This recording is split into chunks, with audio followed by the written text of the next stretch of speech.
Wanted to talk about the phrase in your head. People all the time say, "Oh, you're just in your head." And all over the world, people say this phrase, "You're in your head, you're in your head." "Oh, I'm just in my head." And it always means something negative.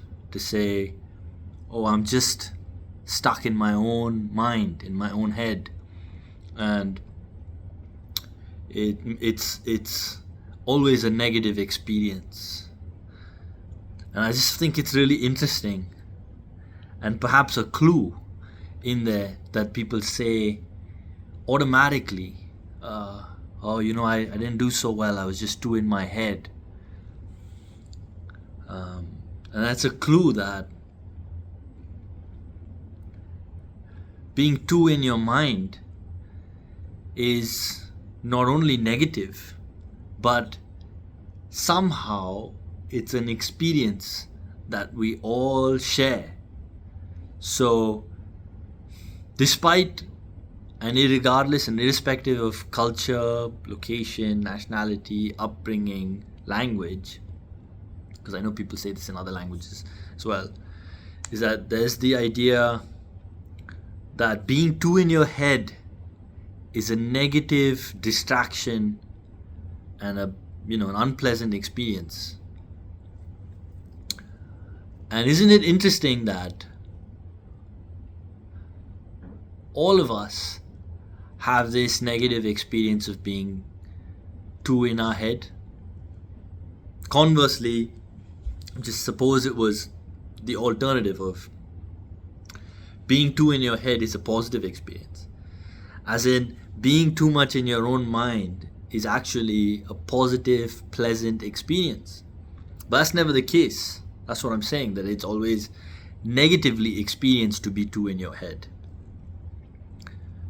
What does that say about being in your mind? Or more directly, the difficult question I think a lot of people or nobody asks, or very rarely asks, is what does that say about your mind? If we all say, "Oh, sorry, I didn't perform so well, I was just too in my head," or "Get out of your head,"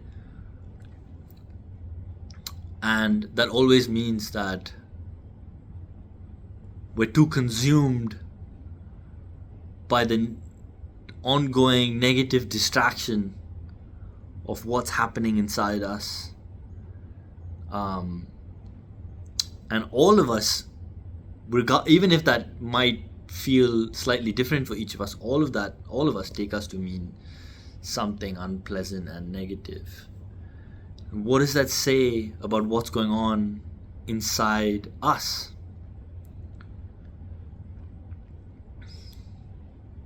What does that say about being in your head? What does it say about being in your mind? And then if you take it one step further, push it even further, what does that say about the mind? What if it's not you that is the problem in terms of being stuck in the mind or in your head?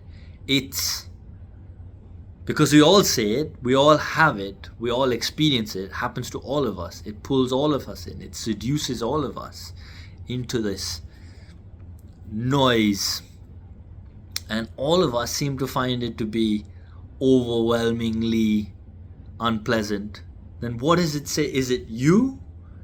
Is it you getting stuck? Or is it the mind, the human mind itself, the nature of the mind? And so therefore, when you're not in your head and you're in reality, you're able to focus, let's just say as a very base, you're able to focus, and you don't experience that hindrance. But for all of us, regardless of who you say it to, without having to describe it or explain it, you say, "Oh, you're too in your head," you know that you mean, "Oh, you're too stuck in the mind, which is like distracting you and affecting you and hindering you." And so what does that say about the mind? What is that? Is that just like the nature of the mind? The mind? And does it mean that all of us have the same mind? Not like literally the exact same mind, but like the nature is this of the mind, and the patterns and the way it works and functions is the same, because all of us have that same experience when we're two in the mind, when we're two in our own heads. You don't have to tell anybody what that means, but they know, and you know. How do you know that they know? What's that shared thing? How is it shared? But we all know. We just we just know. And you can see when somebody's two in their own mind and what it's doing to them. Two in your head. A coach might say, get your head in the game. But it's like, how do you know? How do you see it? What do you know that person's seen? Is it because you've also seen it before? And then have you seen the same thing? And then therefore, is it all the same for all of us? I mean, that's quite interesting, don't you think? That like there's such a common, unifying, such a deep thing, but it's so common and we all get it. What does that say about the nature of the human mind? That we can all see that, relate to that. I think that's interesting. I just think that the clue is there in the language, and if you keep pressing on it, you kind of see. Yeah, it's just kind of fascinating. On the other hand, people say,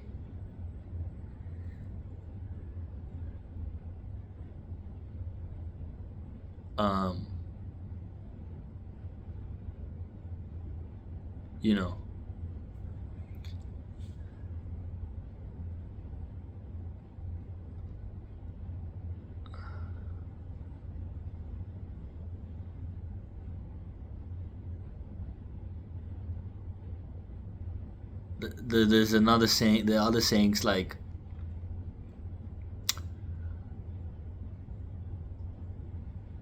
you're acting outside of yourself,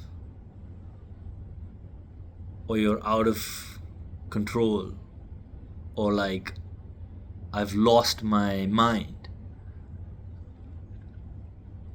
And it's a similar clue, isn't it? That there's the similar clue in there. But now we're talking about what's on the outside. Is it really on the outside? I mean, I don't know. That's like a whole other thing to get into. So maybe that's a separate conversation that we have. But don't you think that this is interesting?